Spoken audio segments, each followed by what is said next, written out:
안녕하십니까. 만화공인중개사의 저자 이용훈입니다. 오늘은 공인중개사 법령의 중개실무 제30강 3. 보치 1. 포상금 2. 수수료에 대해서 같이 공부하도록 하겠습니다. 포상금이라는 것은 이게 일단 예시를 먼저 드리겠습니다. 예시를 보면 이런 게 포상금이라고 금방 감이 옵니다. 무등록 중개업자가 여기 있습니다. 무등록 중개업자. 등록을 안 한 무자격자라는 얘기죠. 무등록 중개업자가 중개를 업을 하고 있는 거예요.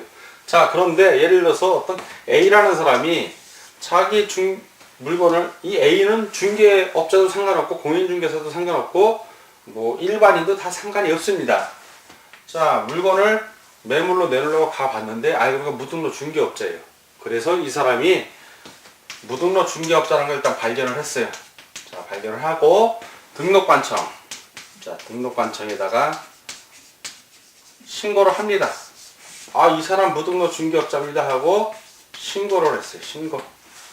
신고를 하면, 무등록 중개업자라고 이제 신고를 하면, 아니면 수사기관에 신고해도 돼요. 그러면 등록관청은 수사기관에 의뢰를 합니다. 수사기관에 의뢰를 해요. 아니면 직접 가서 조사를 할 수도 있습니다. 의뢰를 해서 수사기관이 수사를 하죠. 수사를 합니다. 수사를 하면, 수사를 해서 만약에 이 사람이 정말 현행범이고 범법자면 검사가 기소를 할 겁니다. 검사가 그 공소를 제기하는 거죠. 기소를 하거나 기소유예 결정을 했을 경우에 A라는 사람에 대해서 너 참 수고 많이 했다 하고 돈을 지불합니다. 등록관청이. 그때 주는 돈이 신고에 대한 대가다 해서 포상금이에요. 이게 포상금. 이렇게 포상금이 가는 겁니다. 만약에 수사기관에 직접 신고를 해서 수사기관이 하면 이 사람이 검사에 의해서 공소 제기가 되거나 그 기소유예 결정이 내려지면 역시 그 포상금을 받을 수 있는 겁니다. 그 포상금 받는 절차 같은 건 좀 이따 이제 알아보기로 하고, 이제 하나씩 포상금에 대해서 알아보도록 하겠습니다. 요거는 예시를 한 거고, 그럼 포상금. 포상금. 1. 포상금. 포상금 지급기간. 수사기관이 지급하는 게 아니에요. 포상금은 누가 지급을 하냐? 그 지급기간부터 알아보면 바로 등록관청이 지급을 합니다. 등록관청. 뭐 무등록 중개업자가 있는 등록관청이라든가 아니면 그 중개사무소 등록기나 자격증을 대여한 사람이 있다면 그 중개사무소 소재지 등록관청이 포상금을 지급을 합니다. 그럼 어떤 사람을 신고 또는 고발을 해야 될 것인가? 신고 또는 고발 대상자. 신고 또는 고발 대상자. 바로 이 신고 또는 고발 대상자가 바로 포상금 지급 사유가 되는 거예요. 포상금 지급 사유. 등록관청이 이제 이런 포상금 신고 또는 고발 대상자 지급 사유에 해당되는 사람에 대해서는 이런 대상자를 신고 고발한 사람에게 포상금을 지급할 수 있는 겁니다.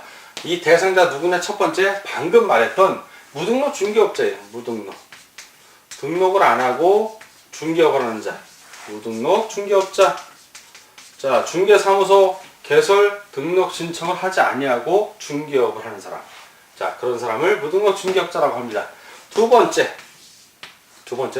거짓이나 그 밖에 부정한 방법으로 중개사무소 개설 등록한 사람. 즉 부정한 방법으로 개설 등록한 사람도 신고 고발 대상자입니다. 세 번째는 중개사무소 등록증 또는 공인중개사 자격증을 다른 사람에게 양도, 대여한 사람도 대상자고 또 양도 대여 받은 사람도 해당이 됩니다. 이런 세 가지 경우가 신고 고발 대상자고, 이게 바로 전형적인 포상금 지급 사유에, 이게 포상금을 지급할 사유에 해당이 되는 겁니다. 이런 포상금 지급 사유가 있고, 그럼 지급 대상, 누구에게 지급할 것인가? 지급 대상, 포상금을 누구에게 지급할 것이냐? 지급 대상은 바로 이런 신고 고발 대상자를 신고 또는 고발한 사람이에요. 신고 또는 고발한 자. 신고는 등록관청이 한 거고, 고발은 이거는 수사기관, 검찰이나 경찰에게 한 것을 얘기합니다. 이렇게 신고 고발자에게 지급을 하는 겁니다. 자, 그 등록관청은 이 신고 고발자가 신고 고발 대상자를 고발했을 때 수사기관, 즉 검사가 공소 제기를 하거나 기소를 했다는 얘기죠. 공소 제기 그러면 아니면 기소 유예 처분을 한 경우에 한해서 포상금을 지급을 하는 겁니다. 자, 그런데 포상금은 어떤 사람에게 이제 신고 고발자로 무조건 다 주는 게 아니라 어떤 기준이 있죠. 어떤 기준이냐면 고발한 사건이 일단 검사가 공소 제기를 하거나 기소 유예 처분한 경우도 있지만 제일 먼저 고발을 해야지. 예, 제일 먼저 등록관청에서 이미 알고 조사 중에 있는 경우에는 이게 효력을 발휘 못해요. 등록관청이나 수사기관에서 수사를 안 하는 경우에 이제 하는데, 자, 이 지급 대상 같은 경우에 제일 중요한 거는 시험 문제 제일 많이 나오는 게 지급 대상하고 관련해서 제일 시험 문제 많이 나오는 게, 자, 두 사람이 공동으로 두 개가 제일 나요. 첫 번째, 2인 두 사람이 공동으로 신고한 경우, 신고 또는 고발한 경우고, 또 하나는 두 건 이상이 신고 또는 고발이 된 경우야. 2인하고 2건은 다른 거예요. 두 건 이상. 자, 2인이 공동 신고했다는 거는 이거는 건수로는 한 건이야, 한 건. 건수로는 한 건이에요. 그러니까 두 사람이 공동으로 신고한 거예요. 둘이 가서. 그러면 포상금은 균등하게 나눠주면 돼. 50% 나눠주면 돼. 그럼 이건 균등하게 배분해주면 돼요. 균등하게. 근데 만약에 둘이 합의를 해서 너가 7 먹고 내가 3 먹자. 네가 6 먹고 내가 5 먹자. 4 먹자. 둘이 합의를 했다면 그 합의된 방법에 따라 지급해주면 돼요. 문제가 없어, 이런 경우는. 근데 두 건 이상이 신고된 경우, 건수 자체가 다른 거예요. 3건일 수도 있고 4건일 수도 있고. 자, 이런 경우에는 신고 고발이 접수된 경우에 그렇죠. 이런 경우는 최초로 신고 또는 고발한 자에게 포상금이 지급이 되는 겁니다. 자, 근데 최초로 고발한 사람이 이 두 명이야. 그러면 그건 역시 균등하게 주면 되는 거예요. 그러니까 2인이 공동으로 한 거하고 2건하고는 전혀 다른 거예요. 2인이 공동으로 한 건 한 건이라는 얘기고, 두 건 이상은 다른 사람들이에요. 포상금을 따로따로 줘야 되는데, 두 사람이 공동으로 했을 때는 있는 포상금 나눠주면 되지만, 두 건 이상일 때는 나눠주는 게 아니라 제일 먼저 신고 또는 고발한 사람에게 나눠주는 겁니다. 요거를 반드시 여러분들이 기억을 하셔야 돼요. 자, 그럼 이제 포상금의 지급 범위에 대해서 좀 알아보겠습니다. 포상금은 얼마나 돈을 주나, 이 포상금 액수를 좀 알아보는 겁니다. 포상금 액수. 자, 포상금의 지급 범위. 포상금의 지급 범위. 자, 이 포상금의 지급 범위는 한 건당, 첫째, 한 건당 금액이 딱 정해져 있어요. 액수가 한 건당 얼마? 50만 원입니다. 딱 50만 원.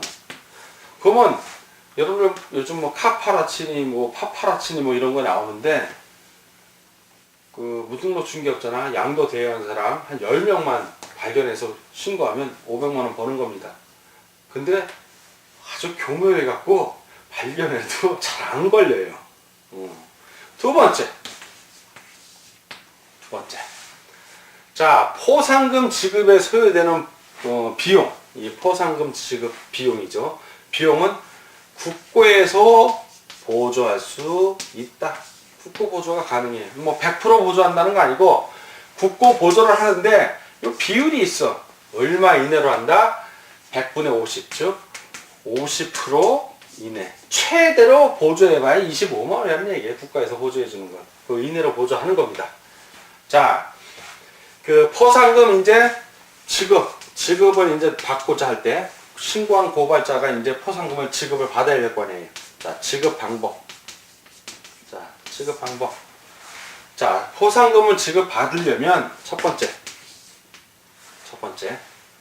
지급받으려면 포상금 지급받고자 하는 사람, 신고 고발자죠. 지급받고자 하는 사람이 포상금 지급 신청서죠. 신청서. 포상금을 지급해 주세요라는 포상금 지급 신청서를 등록관청에 제출하는 겁니다. 등록관청에 가서 서류 써서 제출을 해야 돼요. 제출 안 하면 안 줘요. 제출을 해야 됩니다. 자, 그러면 포상금 지급 등록 신청, 포상금 지급 신청서라면 등록 관청은 그 사건에 관한 수색기관의 처분 내용. 자, 두 번째. 등록 관청은 그 처분 내용을 조사해야죠. 처분 조사, 그 처분 내용을 조사하는 겁니다. 조사. 근데 조회라고 그러죠? 이런 거는 조회, 기록을 조회합니다. 조회해서 포상금 지급을 결정할지 말지를 알아야 돼요. 그래서 검사가 공소 제기를 했는지 아니면 기소유예 처분을 했는지 그 외의 경우에는 이제 지급을 안 하는데, 그랬다면은 포상금 지급을 결정을 해야 돼요. 자, 결정을 해야 됩니다. 이건 포상금 줄 사항이다라고 결정을 했으면 그 결정일로부터 얼마 이내에 1월 이내에 지급을 해야 됩니다. 1월 이내에. 즉 포상금 지급 신청서 제출한 날로부터 1월 이내가 아니라 등록관청이 그 처분 내용을 조사해서 결정한 날로부터 1월 이내예요. 요게 시험 문제 지문으로 헷갈리게 나기 딱 좋아요. 포상금 지급 신청서를 제출한 날로부터 1월 이내 그러면 틀린 겁니다. 등록관청이 그 처분 내용을 조사하고 조회하고 수사기관의 그 내용을 조회하고 그 포상금 지급을 결정하고 그 결정일로부터 1월 이내에 포상금 지급하여야 하는 겁니다. 자, 이것이 바로 포상금과 관련된 내용이에요. 다시 한번 강조하지만 포상금 같은 경우는 두 명이 공동으로 했을 때는 둘 중분하게 나눠주고, 둘이 뭐 서로 합의해서 합의된 방법으로 나누기로 했으면 그 합의된 방법대로 나눠주면 되고요. 두 건일 때는, 이 건일 때는 건수 자체가 다른 거예요. 그럴 때는 제일 먼저 고소한 사람. 두 명이 공동으로 한 건데 이거는 한 건이야. 이건 한 건인 거예요. 한 건이니까 문제가 없어. 두 건일 때가 문제야. 그때는 최초로 먼저 한 사람이 임자라는 겁니다. 자, 이렇게 포상금은 정리를 하고 다음은 수수료로 넘어가겠습니다. 수수료는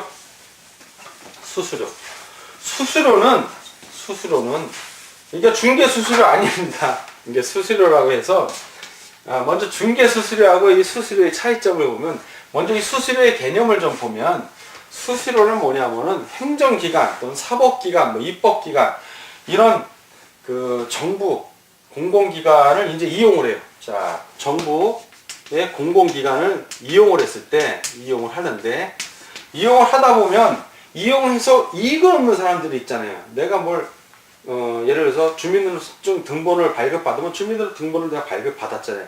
그렇지만 동사무소에서는 팩스 비용도 들어갈 수도 있고 복사 비용도 들어갈 수도 있고 종이도 들어가잖아요. 자, 그래서 그렇게 이익을 얻는 사람에게 실비 한도, 실제 소요된 비용 한도에서 징수하는 공과금적인 성격이 있어요. 공과금. 이런 성격이 있고, 공과금 성격이 있는 공과금이고, 그리고 강제성을 지내요. 수수료를 꼭 내야 돼. 안 내면 안 돼. 자, 이거고, 중개수수료는 우리 공인중개사인 중개업자들이 중개를 완성한 다음에 중개 의뢰인으로부터 받는 거예요. 그래서 수수료와 중개수수료는 다른 겁니다. 그래서 반드시 말할 때 법정 중개수수료, 중개수수료 이렇게 말해야 되고, 흔히 수수료 그러면 이 수수료를 얘기하는 게 아니라 중개수수료를 얘기하는 거예요. 요 수수료는 특별한 경우, 자, 이 수수료를 구체적으로 한번 보자고요. 자, 수수료 어떤 경우에 수수료를 우리가 내야 하는지 세 가지 정도로 크게 나뉘는데, 자, 수수료 첫 번째, 국토해양부 장관이 공인중개사 시험을 실시하는 경우가 있어요. 대부분 국토해양부 장관이 합니다. 그 산업인력관리공단에 위탁을 해갖고, 왜? 각 시도별로 치르게 되면 실력의 편차가 나고 시험 문제의 난이도에 문제가 있을 수 있어요. 그럼 어디는 시험 문제를 쉽게 낸다더라 그러면 그 지역으로 몰리는 수가 있어. 그걸 방지하려고 국토해양부 장관이 이제 전국적인 공인중개사 시험을, 자, 공인중개사 시험입니다.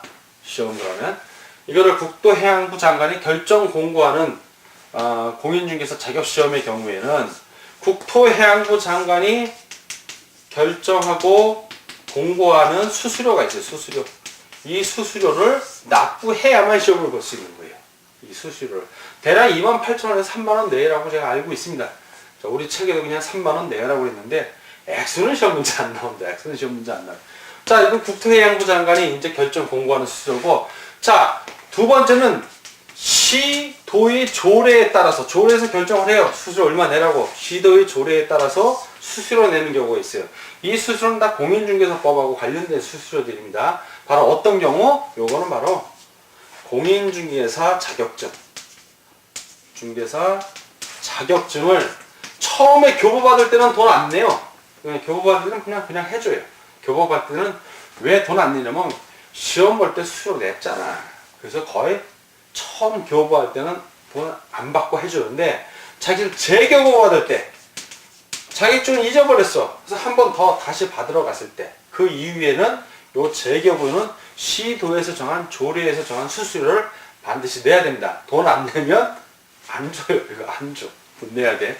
근데 관공서 가서 수수료 낼 때는 수수료 현찰을 내는 게 아니라 수입인지 있죠? 수입인지. 인지를 사갖고 붙여서 내는 겁니다. 그거 신청서에다가. 세 번째.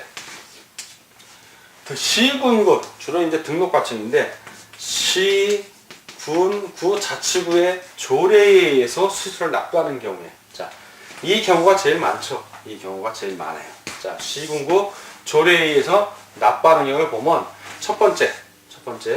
중개사무소 개설 등록할 때.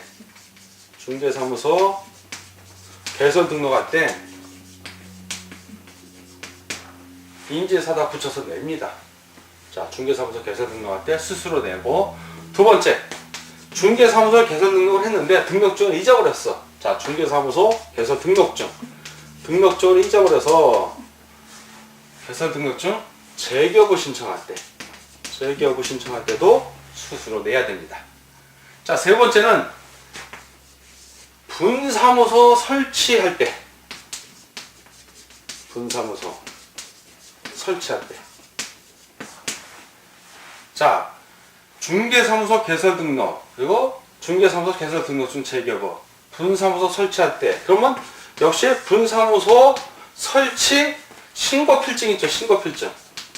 설치했을 때 신고필증을 받아요.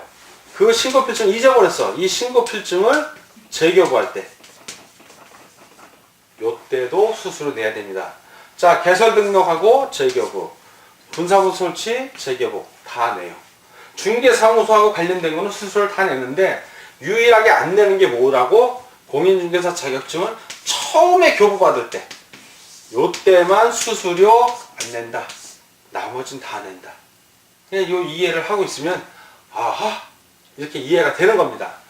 자, 오늘은 그 공인중개사 법률 및 중개실무에 있어서 보칙에 대한 거 봤어요. 요거 말고 이제 업무 위탁에 대한 게 있는데 그거는 협회에서 우리가 다뤘습니다.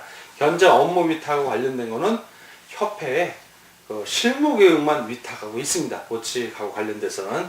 그래서 그거는 거기서 정리한 걸로 넘어가고, 자, 포상금과 관련해서는 포상금 지급 대상, 그리고 포상금의 액수는 50만 원이고 국고로 50%까지 최대 지원할 수 있다는 거. 50% 이내만 지원한다는 거.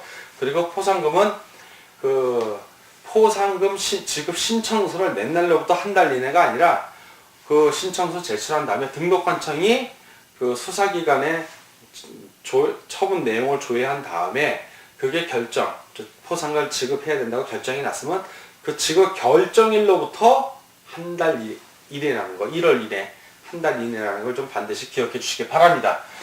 자, 그리고 포상금의 경우에 두 사람이 동시에 신청했을 때는 균등하게 나눠주면 되고, 둘이 따로 협의한 게 있으면 협의한 바에 따라 나눠주면 됩니다. 그러나 두 건이, 하나의 사건에 대해서 두 건이 신고가 됐을 때는, 신고 또는 고발이 됐을 때는 최초로 신고 또는 고발한 자에게 포상금이 지급된다는 것도 더불어 알아주시기 바랍니다. 자, 수수료와 관련해서는 국장과 관련된 거는 공인중개사 시험. 이건 수수료 내야 시험에 응시할 수 있는 거니까. 이건 지금 여러분들이 공부하고 있잖아요. 그래서 그 공인중개사 시험을 보려면 나중에 공인중개사 시험 접수일에 그냥 접수 딸랑하는 게 아니라 돈 같이 내서 접수하는 겁니다. 두 번째, 시도의 조례라는 건 공인중개사 자격증 재교부라는 거 반드시 기억해 주세요. 재교부. 그냥 교부가 아니라 재교부라는 거. 그게 시군구 조례라는 거는 중개사무소 개설 등록. 이때 개설 등록증 받는 거예요. 처음으로. 등록증 처음 받을 때 돈 내고 수수료. 등록증 재교부 받을 때 돈 내고.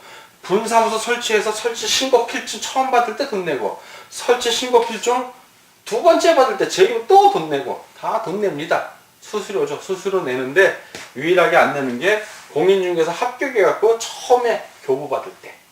그때만 돈 안 내는데 기분 되게 좋더라고요. 저도 공인중개사 합격해갖고 인천광역시청에 가서 교육을 받는데 공짜로 받으니까, 그리고 사실 공짜보다도 돈을 내도 기분이 좋았을 거예요. 자격증에 공인중개사 딱 있고 자격 취득 번호, 그리고 이 사람을 해서 공인중개사 자격 취득했으면 인정합니다. 인천광역시장. 아마 여러분들도 공인중개사 자격 시험 보고 합격했을 때 자격증 보고받는 날 무지하게 기뻐할 것입니다. 여러분 모두가 기뻐할 그날을 위해서 오늘도 파이팅! 열심히 공부하길 바랍니다. 오늘 공인중개사 법률 및 중개실무 제30강 3보칙 1 포상금 2 수수료에 대한 공부를 여기서 마치도록 하겠습니다. 다음 시간에 뵙겠습니다. 감사합니다.